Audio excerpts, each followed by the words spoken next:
Goeiemôre liefdes, hartlik welkom by die huis van die Here. Mag ons vandag ook hier saam sy warmte, sy liefde en sy nabyheid ervaar. Kom ons kyk en dink aan mense wat ons voorbeeld nodig het in hierdie dae.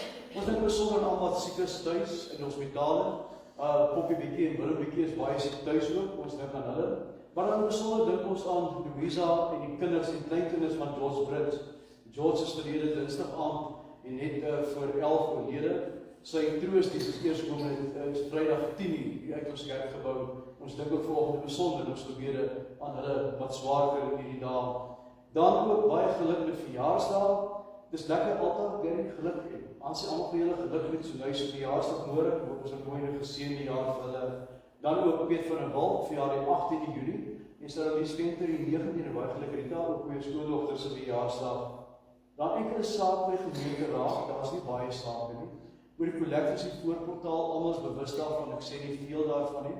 Ons katekisasie het afgesluit vir skoolvakansie. Ons Bybelstudies begin die 28ste Junie. Daar's 'n rede hoekom ons die dadelik die eerste week begin nie. Ek het van die 20ste tot die 23ste die halfjaarlikse sitting van die kuratore waar ek voorsitter is. So ek is vir daardie 3 dae op die stroom, ons sal die week net daarna weer met ons Bybelstudie aanvang neem. Dan vra Elsie, daar's 'n lys op voorportaal, almal wat kan help. En dis nie net susters en broers kan met teeskryf. Enige wat kan help met teeskryf.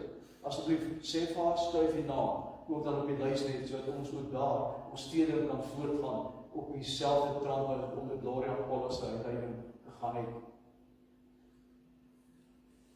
Ons gaan stil word voor die Here vanoggend. En ons doen dit deur Skrifbreuke 1:1 saam te sing terwyl ons bly sit.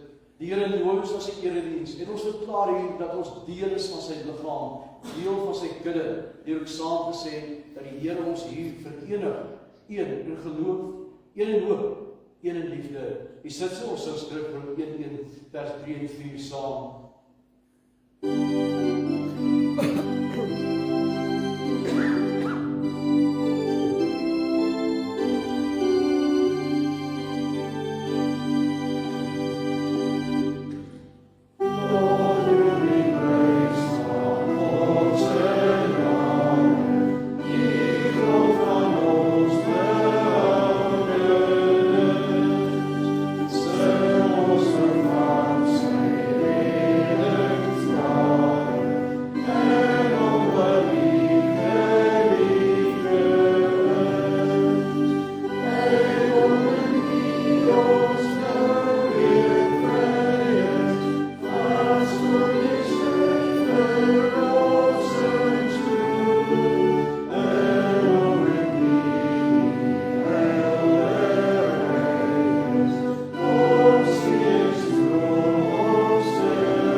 Geliefdes is Here Jesus Christus, genade en vrede vir u, van hom wat is en wat was en wat kom, en van die 7 geeste voor sy troon, en van Jesus Christus, die getroue getuie, die eerstgeborene uit die dood, die heerser oor die konings van die wêreld.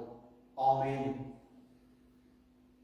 Ons gaan Here loof met die 1 vers 1 en 2 en daarna doen ons saam belydenis van ons Christelike geloof. Grote God, aan u die eer. Vers 1 en 2, ons staan as ons dit sing.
Saam die kerk deur al die eeue bely u en ek dat ons een is in geloof, een in hoop, een in liefde, en ek nooi u om saam met my u geloof hardop te bely.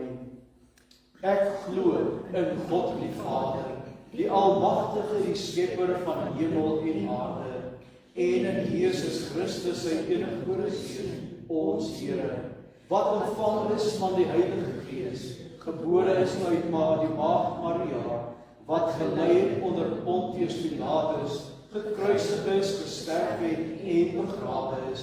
Hy het die lyding van die hel ondergaan. Hy het op die 3de dag opgestaan uit die dood, opgevaar na die hemel en sit aan die regterhand van God, die Almagtige Vader, waarvandaan hy sal kom om die lewendes en die dooies te oordeel. Ek glo in die Heilige Gees.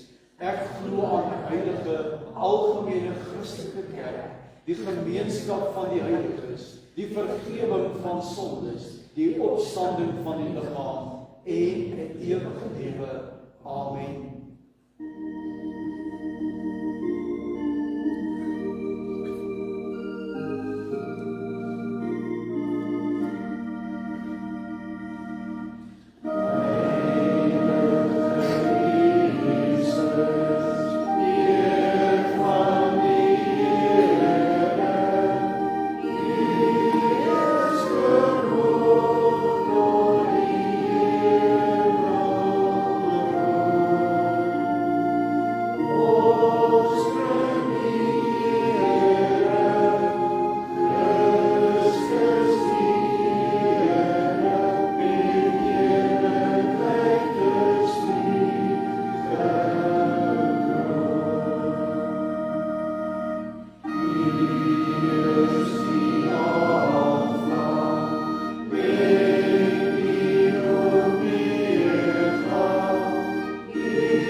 Ons luister saam na die 10 gebooie, die 10 stiplyne wat God vir ons geteken op die pad waarin ons moet loop as gelowiges. Dat dit nou saam sy naam bely het. En ons doen dit aan die hand van Eksodus 20, vers 1 tot 17.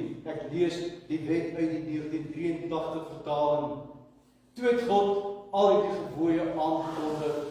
Ek is die Here jou God, wat uit Egipte uit die plek van slawerny bevry het. Jy mag naas my geen ander gode hê nie. Jy mag nie vir jou beeld of enige afbeelding maak van wat in die hemel daarbo of van wat op die aarde hieronder of in die water onder die aarde is nie. Jy mag hulle nie vereer of dien nie, want ek, die Here jou God, eis onverdeelde trou aan my. Ek reken kinders die sondes van hulle vaders toe, selfs tot in die 3de en 4de geslag van die wat my haat. Maar ek betoon my liefde tot aan die 1000ste geslag van die wat my liefhet en my gebooie gehoorsaam.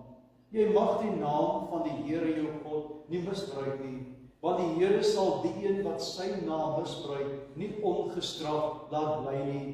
Sorg dat jy die Sabbatdag heilig hou.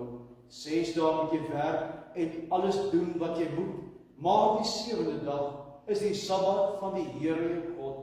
Dan mag jy geen werk doen nie jy, of jou seun, of jou dogter, of die man of vrou wat vir jou werk, of enige dier van jou, of die vreemdeling by jou nie. Die Here het in 6 dae die hemel en alles daarin gemaak, die aarde en alles daarop, die see en alles daarin. Op die 7de dag het hy gerus, en daarom die Here dit as gereelde rustdag geheilig. Eer jou vader en jou moeder, dan sal jy lang bly woon in die land wat die Here jou God vir jou gee. Jy mag nie moord pleeg nie, Jy mag nie egbreek pleeg nie, jy mag nie steel nie, jy mag nie vals getuienis teen 'n ander gee nie, jy mag niemand anders se huis begeer nie, jy mag nie sy vrou begeer nie, ook nie 'n slaaf of slavin, 'n bees of 'n donkie, of enigiets anders wat aan hom behoort nie. Kom ons antwoord op die wet van die Here met 2 verse uit Lied 220 en ons gaan dit ook in die tweede vers sing, dat ons met ons harte en met ons monde getuig dat ons die kind van die Here is wat sy werk en sy wet hier op aarde wil nakom. Ons staan en daarna kan ons gaan sit sodat ons saam kan bid.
Met ons harte sal ons, met ons monde getuig ons, en met ons lewe moet ons bewys, ook daar ons kom en gaan, dat ons die kind is, wat leef en werk uit die woord, deur die woord, tot eer en verheerliking van u. Vader, ons kom vanoggend as gemeente, om dankie te sê, dat ons daardie voorreg het om vir u te kan getuig, maar ons bely ook dat ons ver te kort skiet, dat ons nie elke dag van elke geleentheid gebruik maak om met ons lewe te wys dat ons leef en werk volgens u wil en u welbehae nie. Vanoggend wil ons stil word vir u, want ook in hierdie week wat verby is die gesprek in ons gemeente. U het een van ons lidmate die woning dat verhuis na die ewige tuiste, die vaste gebou buite in die hemel, wat deur Christus die Seun, ons saligmaker, ja, vir ons berei is. U het Dinsdag aand vir George Brits gehelp deur die dal van doodskade en die dal van die heerlikheid. Die waters van rus is die groen weivelde. Daar waar hy nou by is daar geen pyn, geen swaar kry, geen ellende nie. Maar ons dink om 'n Sondag Louisa se vrou, aan sy kinders, sy kleinkinders wat agterbly. Daar's 'n plek leeg op die aarde en daar moet u deur die Heilige Gees al vul met die liefde en trou en die troos. Daarvoor dat ons vanoggend, dat die troos en die trou by hulle sal wees in die dae. Ons dink ook aan Willem en Poppie bietjie wat siek is. Ons hou hulle ook aan die voor, o Here, vir genade, vir bystand, vir krag. Maar vanoggend wil ons bid vir ons hele gemeente, waar hulle op reis is, bring hulle veilig terug na hulle huise. Wees u self by elkeen se pad na die tuiste. Vanoggend bid ons ook vir 'n wêreld in sondegeval, 'n wêreld vol oorlog, vol haat, vol lyd, 'n wêreld wat dikwels doen wat Satan vra om te doen, die kerk uitmekaar jaag deur liefdeloosheid en haat. Ons wil bid dat u deur die Gees vrede en troos sal bring. U alleen is die vredemaker, soos die engele gesing het daardie nag toe u seun gebore is.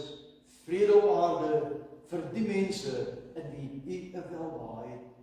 Toon ons deur die genade U welbehaag, sodat ons ook in geloof telkens elke dag vooruit kan gaan op ons lewenspad. Maar Vader, ons gaan nou saam uit die woord lees. 'n volmaakte woord wat U vir ons gegee het, gebring deur sondige mense hande en harte, waar ons lees, wil U ons monde seën met U genade, wil U krag gee, sodat ons hierdie woord sal uitdra tot eer en verheerliking van U naam. Ons bid, Here, seën elke hart wat die woord ontvang. Gee dat U lig ook in elke hart sal skyn, en dat ons harte en ons hande vrugte sal dra wat by die bekering pas. 30, 50, 100voudig meer. Hoor ons gebed. Ons is klein, ons pleit jou vergifnis in Christus se naam. Amen. Ons gaan voort lees oor die ek is uitsprake van Jesus die evangelie volgens Johannes. Dis kom vanoggend by die tweede uitspraak, ek is die lig vir die wêreld. Baie interessant ook waar hierdie uitspraak afspeel, ons sal daarna in Hebreë kyk, tydens die Loofwitterfees, met die ligte wat in die aand ook gebrand het in die tempel. Maar opvallend is ook waar spesifiek hierdie uitspraak geplaas word. Voor die uitspraak bring die owerstes 'n vrou wat 'n oorspel is na die Here, alleen, nie die man met wie sy oorspel gepleeg het nie. En hulle klaar aan, en al die Here doen is, hy skryf op die grond. En dan sê die Here vir hulle, die een wat sonder sonde is, gooi die eerste klip. En dan sien ons hulle weggaan, van die oudste na die jongste. En as hier al kyk, staan die vrou alleen daar, dan vra hy vir haar, het jy met klippe doodgegooi? Sê sy, nee, Here. Dan sê hy, ek veroordeel u nie. Gaan heen en moenie meer sondig nie. En net daarna kom die uitspraak oor die lig, dat sy lig ons lewe so moet belig, dat daar die sonde in ons lewe sal heerskappy voer nie. En ook daarna praat hy met oor sy gesag. En in die middel staan, ek is die lig, wat jou lewe verlig, wat gesag het, sodat jy kan leef en werk, volgens my welbehaag. Kom ons lees Johannes 8, vanaf vers 1 saam. Maar Jesus het na die Olyfberg gegaan, en vroeg in die môre het in die tempel geleer, na die tempel gegaan, en al die mense het aan gekom, en hy het gaan sit en hulle geleer. En die skrifgeleerdes, die fariseërs, het 'n vrou wat in egbreuk betrap was, dan gebring. En toe hulle haar tussen hulle in laat staan en sê hulle vir hom, Meester, hierdie vrou was op 'n daad van egbreuk betrap, en Moses het ons die wet beveel om sulke vroue te stenig. Maar u, wat sê u? Ek onderbreek myself. Hier haal die Bybel net gedeeltelik aan. Die man met wie sy die daad gepleeg het, moes ook daar gestaan het. Hulle is beveel om beide met klippe doodgegooi te word. Ek lees weer vanaf vers 6. En dit het hulle gesê om hom te versoek, sodat hy iets kon hê om hom te beskuldig. Maar Jesus het neergebuk en met sy vinger in die grond geskrywe. Maar toe hulle aan hom te vra, het hy opgerig en vir hulle gesê, laat die een wat sonder sonde is, die eerste klip op haar gooi. En weer het hy neergebuk en op die grond geskrywe. En toe dit hoor, het hulle deur hulle eie gewete bestraf, een vir een weggegaan, van die oudste tot die laaste toe, en Jesus het alleen agtergebly, en die vrou daar tussen hulle ingestaan het. En toe Jesus hom oprig en niemand sien behalwe die vrou nie, sê hy, vrou, waar is daar die beskuldigers van jou? Het niemand jou veroordeel nie? En sy antwoord, niemand die Here. En Jesus sê vir haar, ek veroordeel jou ook nie. Gaan heen en sondig nie weer nie. En net daarna, en Jesus het weer met 'n gesprek gesê, ek is die lig van die wêreld. Wie my volg sal sekerlik nie in duisternis wandel nie, maar sal die lig van die lewe hê. Toe het Jesus na aangespreek en gesê, ek is die lig van die wêreld. Wie my volg sal sekerlik nie in duisternis wandel nie, maar sal die lig van die lewe hê. Geliefdes in ons Here Jesus Christus, daar is min dinge ontstellend as om skielik in volkome duisternis te wees. Want wanneer al die ligte skielik afgaan, verloor 'n mens jou rigting. Bekende plekke word onbekend, selfs eenvoudige take raak moeilik. Duisternis bring onsekerheid. Duisternis bring vrees en verwarring. Daarom is lig een van God se mooiste gawes. Reeds op die eerste bladsy van die Bybel hoor ons die eerste skepingswoord van God. Laat daar lig wees. Lig maak lewe moontlik. Lig bring orde daar waar daar chaos was. Lig verduis die donkerte. Dis daarom nie toevallig dat Jesus homself beskryf as die lig van die wêreld nie. Hierdie is die tweede van die 7 groot ek is uitsprake in die evangelie volgens Johannes. Verlede Sondag het ons geluister hoe Jesus sê, ek is die brood van die lewe. Vandag hoor ons dat hy sê, ek is die lig van die wêreld. Maar die uitspraak word nie sommer op enige plek gemaak nie. Johannes vertel vir ons in begin van hoofstuk 7 dat dit tydens die Loofhuttefees plaasgevind het. Die Loofhuttefees was een van die Jode se groot jaarlikse feeste. Vir 7 dae het hierdie volk in hitte gewoon om te onthou hoe God hulle deur die woestyn gelei het nadat hy hulle uit Egipte verlos het. Dit was 'n fees van dankbaarheid en herinnering. Een van die indrukwekkendste dele van hierdie fees was die groot ligseremonie in die tempel. In die voorhof van die vroue is 4 enorme groot goue kandelaars opgerig. Hulle sê die oorlewering dat die Lewiete wat hierdie kandelare moes vul, leer moes gebruik om bo die olie in te gooi. Elke lamp, en wanneer hierdie lampe saans aangesteek is, het hulle volgens die Joodse oorlewering die hele Jerusalem verlig. Waarom is die lampe aangesteek?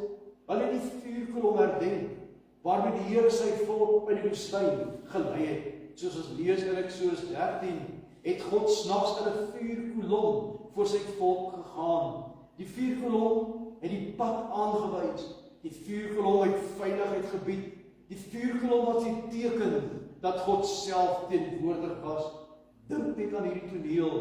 Die reuse lampe brand nog. Duisende pelgrims stroom deur die tempel en almal dink aan die vuurkolom van lank gelede in dankbaarheid en in herinnering. En dan staan Jesus op en sê, ek is die lig van die wêreld. Met die woorde sê hy baie meer as dat hy 'n goeie leermeester is. Hy verklaar dat hy self die vervulling is van alles waarna die vuurkolom verwys het. Die vuurkolom was net 'n skaduwee. Christus is die werklikheid. God het destyds sy volk deur die woestyn gelei. Dood God self en sy seun na sy volk toe gekom.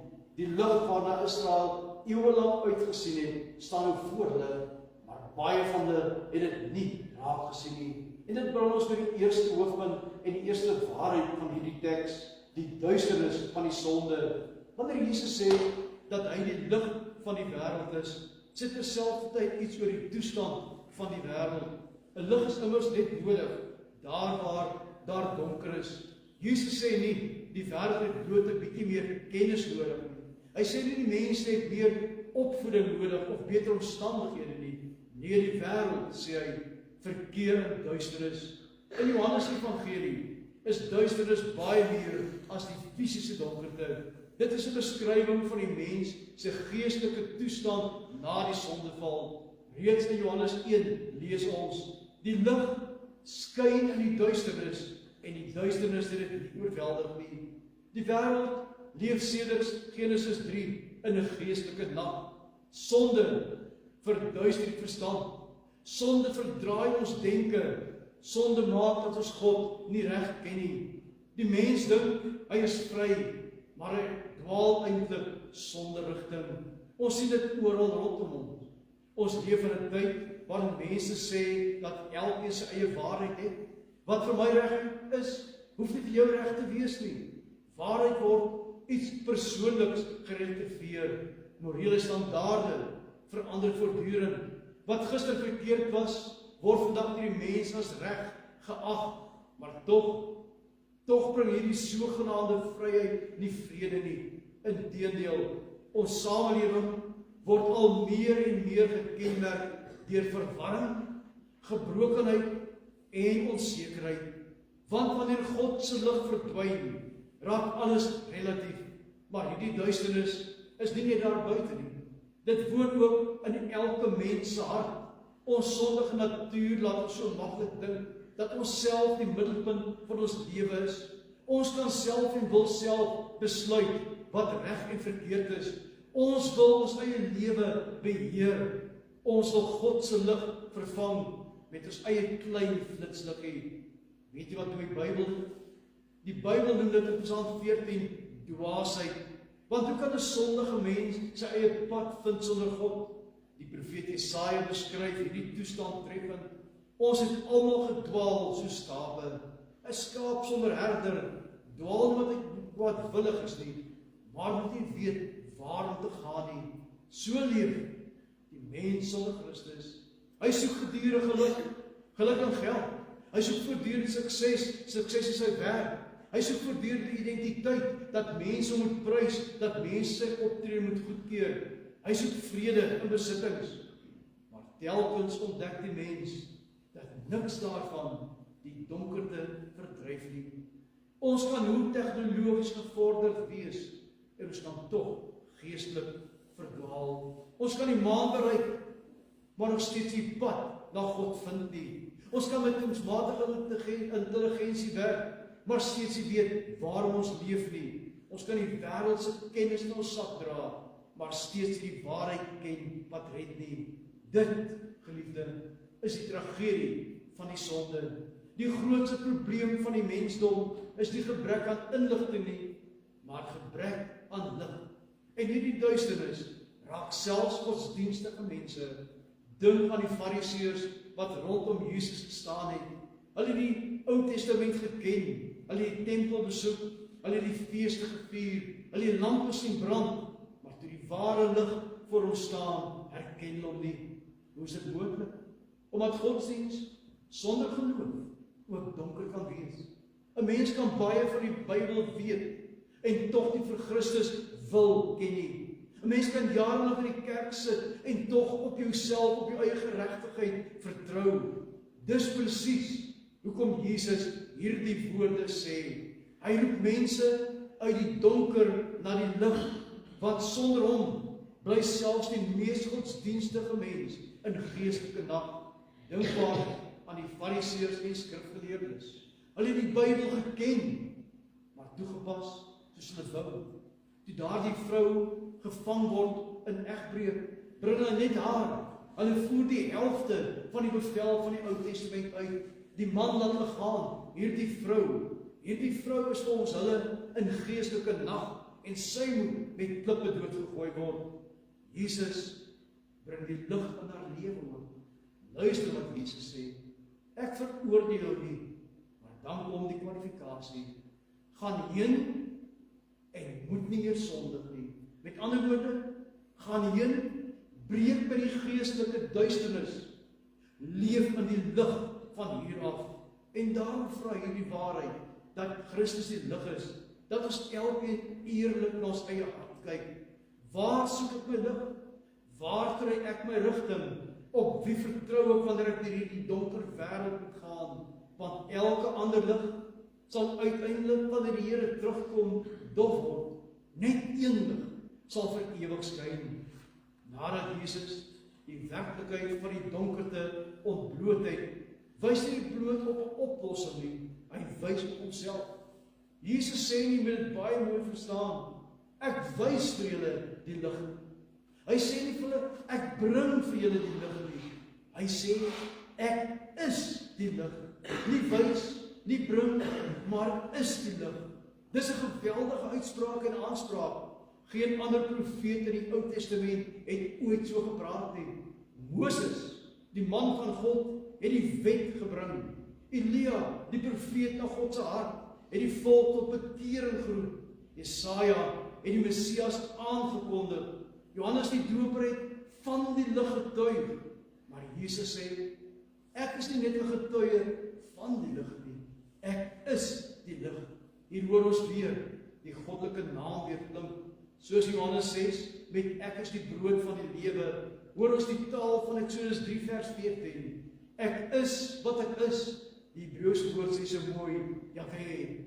Jesus neem die naam van God op sy lippe. Hy maak dit duidelik. Hy is nie bloot die gestuurde van God nie. Hy is God wat onder sy mense woon. Hy is die vervulling van die vuurkolom. Dink maar weer aan daardie vuurkolom in die woestyn. Nadat die Here Israel uit Egipte verlos het hulle nie hulle self oorgelaat nie. Hy het voor hulle uitgetrek, bedags in 'n wolkkolom, snags in die vuurkolom.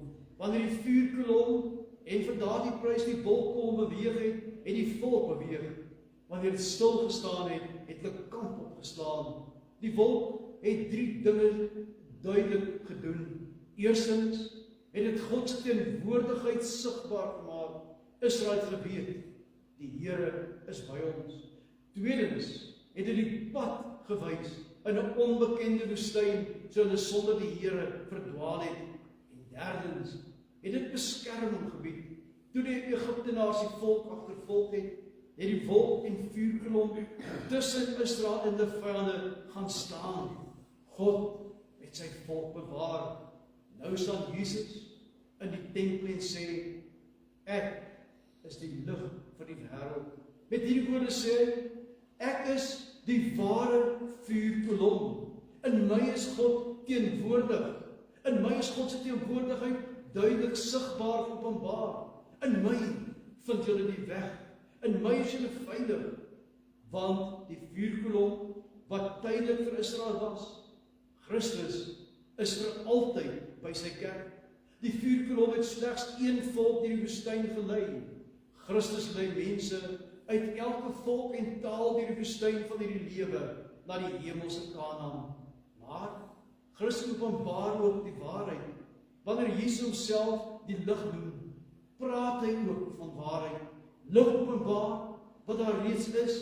In die donker struikel ons omdat ons nie kan sien nie. Wanneer die son opkom, verander die pad nie. Dit word net sigbaar. So doen Christus. Hy openbaar die waarheid oor God. Niemand ken die Vader soos die Seun nie. Daarom sê Jesus later, wie my gesien het, het die Vader gesien.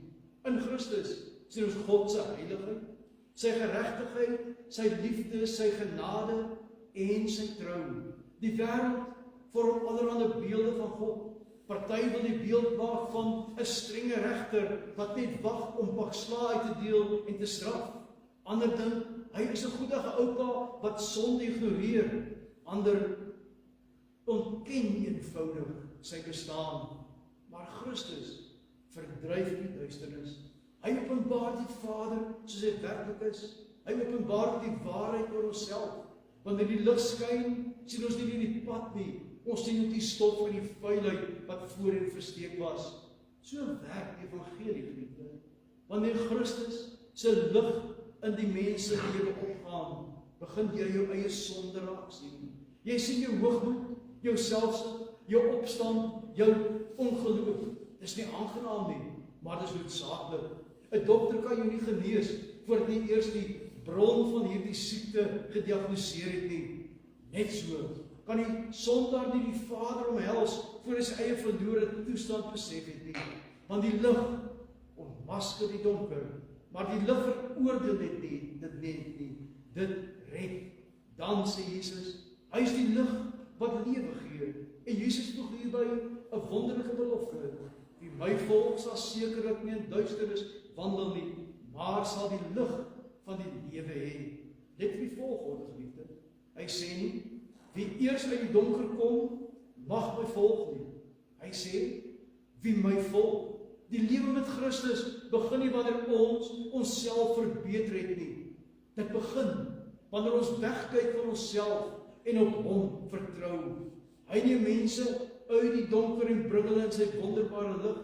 Daarom praat Johannes dikwels van lewe en lig, as dit bykans dieselfde is. Waar Christus is, daar is lewe. Sonder hom is daar geestelike dood. Christus is nie iemand wat my beter laat voel nie. Hy gee vir my 'n nuwe lewe. Hy maak die blinde sien, nie net fisies nie, maar ook geestelik. Hy open harte wat dood was in sonde. Hy gee hoop waar wanhoop geheers het. Hy bring vrede waar skuld die gewete verteer. Daarom is die lig van Christus nie 'n koue, skerp lig wat mense vernietig nie. Dis die warm lig van God se genade. Soos die son die aarde laat ontwaak na 'n lang dag, laat Christus nuwe lewe ontkiem in die hart van elke gelowige. Jesus sê ook iets baie merkwaardig. Ek is die lig van die wêreld. Nie Israel nie, nie net Jerusalem nie, nie die Jode nie. Hy is die lig van die wêreld. Hier sien ons die grootheid van God se verlossingsplan. Die lig wat eers deur die vuurkolom net oor Israel geskyn het, skyn nou oor alle nasies. Reeds Jesaja het geprofeteer dat die Messias se lig vir die nasie sou wees. Nou word daardie profesie vervul. Die evangelie is daarom nie beperk tot een taal, een kultuur of een volk nie. Christus soek mense uit elke stam, elke volk, elke taal en nasie. Ook ons hier in Suid-Afrika leef vandag in dieselfde lig wat meer as 2000 jaar gelede in Jerusalem opgegaan het. Dit herinner ons daaraan dat die kerk altyd 'n boodskap het om te verkondig. En nie 'n boodskap nie, 'n opdrag het om te verkondig. Waar die lig skyn, kan dit nie onder 'n emmer weggesteek word nie. Ons leef in 'n wêreld wat steeds in geestelike duisternis verkeer. Daarom moet ons die lig van die evangelie verkondig totdat Christus weer kom. Totdat daardie dag, wanneer op die wolke sal kom, soos die waarheid reeds gesien het, om by mekaar te maak elkeen wat uit die sonde gekom het en na by hom geleef en werk het. Want Christus is die lig wat nooit uitdoof nie. Die lampe van die loofhutefees is elke oggend doodgeblaas. Die olie het opgeraak, die vlam het uitgedoop. Daardie aand moet hulle weer aangesteek word. Maar die lig waarvan Christus praat, hoef nooit weer aangesteek te word nie. Hy skyn voortdurend. Sy waarheid verander nie. Sy genade raak nooit uitgeput nie. Sy teenwoordigheid verlaat nooit sy kinders nie. Daarom kan elke gelowige met vertroue sê, wanneer my eie wysheid tekortskiet, is Christus my lig. Wanneer die wêreldse stemme my verwar, is Christus my waarheid. Wanneer my toekoms onseker lyk, is Christus my gids. Wanneer die dood sy skaduwee werk, is Christus reeds die lig van die lewe. Dit is waarom Johannes later in Openbaring sal skryf, dat die nuwe Jerusalem geen son of maan nodig sal hê nie, van die heerlikheid van God verlig dit, en die lam is sy lamp, die lig wat in Bethlehem opgegaan het, wat die tempel verklaar het, ek is die lig van die wêreld, sal tot in ewigheid skyn. Geliefdes, nadat Jesus verklaar het, ek is die lig van die wêreld, voeg onmiddellik 'n belofte en 'n oproep by. Wie my volg, met die belofte, sal sekerlik nie duister wandel nie, maar sal die lig van die lewe hê. Dis opvallend wat Jesus hier sê, wie my volg. Hy sê nie hier, wie my bewonder, wie my ken, hy sê, wie my volg. In die Bybel is geloof nooit bloot net 'n instemming met sekere waarhede nie. Geloof is om jou lewe aan Christus toe te vertrou. Dis om agter hom aan te stap. Die disippels het hulle net oor die see van Galilea gelaat en Jesus gevolg. Leefi het sy tolhuis verlaat en die Here gevolg. Blindes, melaatses, tollenaars het hulle hoop op hom geplaas en hom gevolg. Om Jesus te volg beteken om jou lewe ter hom te betaal. Dit beteken hy Here is en ons sy disippels. Die beeld van volk pas besonder goed teen die agtergrond van die vuurkolom. Israel het nie self besluit wanneer hulle sou vertrek of waar hulle sou kamp opslaan nie. Hulle moes die vuurkolom gevolg het. As hulle eie pad gekies het, sou hulle verdwaal het. Net soos dit vandag. Die Here roep ons nie om ons eie waarheid te skep nie. Hy roep ons om die waarheid gehoorsaam te wees. Dit bots met die gees van die tyd. Ons leef in 'n wêreld sê, volg jou hart. Die skrif sê egter, dat die menslike hart deur sonde mislei word. Daarom sê Spreuke, vertrou op die Here met jou hele hart, en steun nie op jou eie insig nie. Om Christus te volg, beteken soms dat ons teen die stroom van die samelewing moet leef en ingaan. Dit vra dat ons bereid sal wees om gehoorsaam te wees, selfs wanneer dit ongewild is. Ons volg hom in ons huwelike, deur getrou te wees, in ons trouens. Ons volg in ons gesinne, deur liefde en vergifnis te beoefen. Ons volg in ons werk, deur eerlik en opreg te wees. Ons volg in ons finansies, deur rentmeesters van God se gawes te wees. Ons volg in aanbidding, as die Here alleen die eer gegee word, wat nie moeilik maklik is nie. Dis 'n pad van die lig. Daarom verbind Jesus 'n heerlike belofte aan hierdie oproep. Wie my volg, sal sekerlik nie in duisternis wandel nie. Dit beteken nie dat gelowiges nooit swaar kry of onsekerheid ervaar nie. Ons almal ken die dae van pyn, van verlies, van vrae soos Louisa en die familie ook in hierdie tyd, pyn, verlies en vrae. Ons beleef almal tye wanneer die pad voor ons donker lyk, maar dan sê ons Bybel ook vir ons stap nooit alleen nie. Psalm 23 sê, al gaan ek ook in 'n dal van doodskaduwee, ek sal geen onheil vrees nie, want U is met my. Die lig is nie net aan die einde van die pad nie. Die lig stap saam met ons op die pad. Dis die troos van Johannes 8. Christus gee nie net riglyne nie, hy gee homself. Hy is Immanuel, God met ons. Hy verlaat nooit sy kinders nie. Selfs wanneer ons geloof swak is, bly hy getrou. Selfs wanneer ons struikel, hou hy ons vas. Selfs wanneer die wêreld donker word, hou sy lig nooit op met skyn nie. Maar daar's nog een belangrike gevolg. Wie deur Christus verlig word geroep om self ligdraers te wees. Jesus sê in sy bergpredikasie, julle is die lig van die wêreld. Let mooi op. Ons is nie die lig van die wêreld soos Christus nie. Hy is die bron van die lig. Ons is soos die maan wat die son se strale en lig weerskaats. Die kerk skep nie die waarheid nie. Die kerk weerspieël die waarheid. Ons taak is in die evangelie aan te pas vir die wêreld nie. Ons taak is om die wêreld na Christus toe te wys. En dit gebeur wanneer ons as lig die evangelie verkondig. Dit gebeur wanneer ons naaste liefhet. Dit gebeur wanneer ons reg en geregtigheid uitleef. Dit gebeur wanneer ons in 'n verdeelde wêreld vrede soek. Dit gebeur wanneer ons in 'n verdeelde wêreld leef soos kinders van God. Dat mense kan sien ons soek eenheid en liefde. Dan begin mense ook die lig in ons sien. Die lig wat ons volg. Maar miskien is daar vandag iemand wat voel dat sy lewe in donkerte verkeer. Miskien die donkerte van skuld, van 'n teleurstelling, die donkerte van sonde, die donkerte van verlies, die donkerte van onsekerheid in die toekoms. Luister mooi na wat Jesus hier sê. Hy sê nie, vind eers jou pad na my nie. Hy sê, volg my. Die evangelie is nie dat ons uit eie krag die lig moet volg nie. Die evangelie is dat die lig na ons gekom het. Dis die wonder van Kersfees. Dis die wonder van Golgotha. Aan die kruis het daar letterlik duisternis in die aarde gekom. Vir 3 uur was die son verduister. Waarom? Omdat Christus die oordeel oor ons sonde gedra het. Hy het die duisternis van God verlaatheid ingegaan, sodat almal wat in hom glo, nooit weer daarin hoef te bly nie. Daarom kan Johannes later skrywe, die bloed van Jesus Christus sy seun, reinig ons van alle sonde.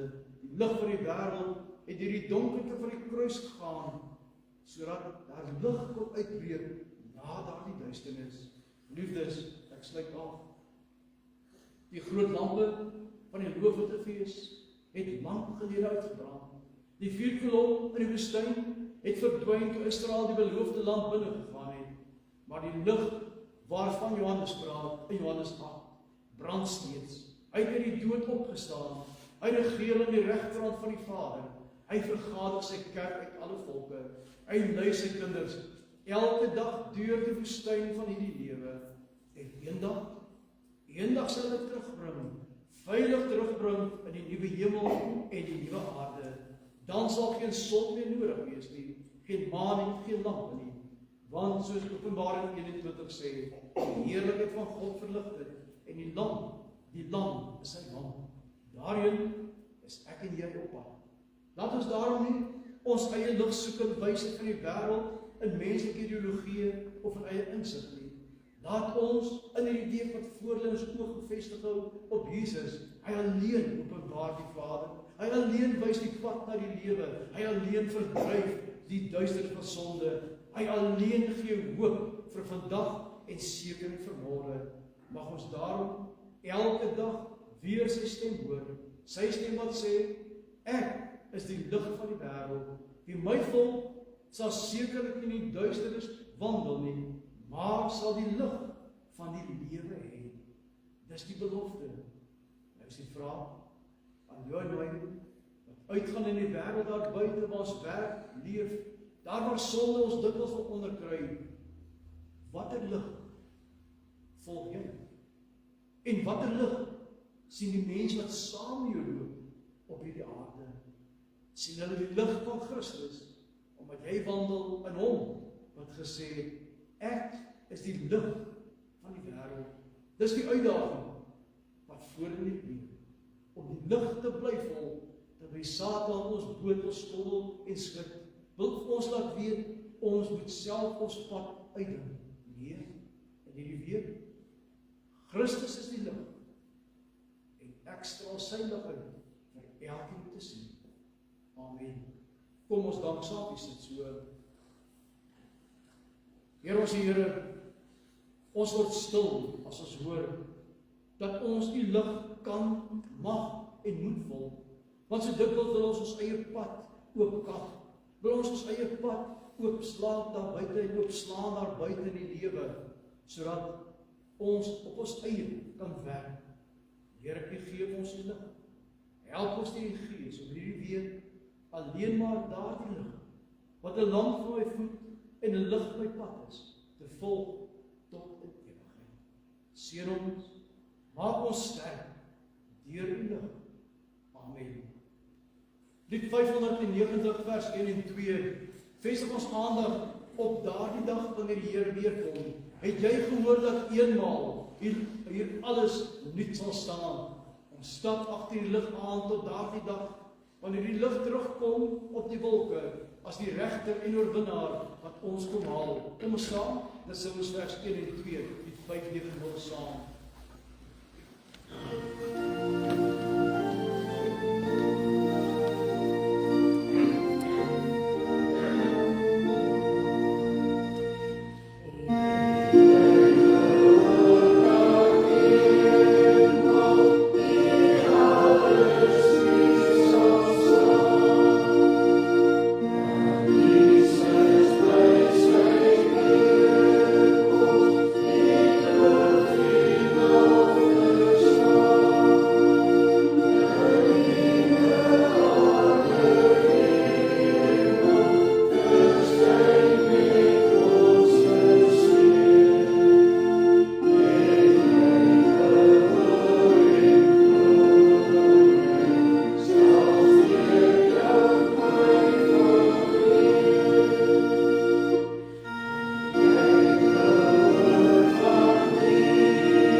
Ontvang die seën van die Here. Ek gaan uit om in die lig wat ewig skyn, te wandel.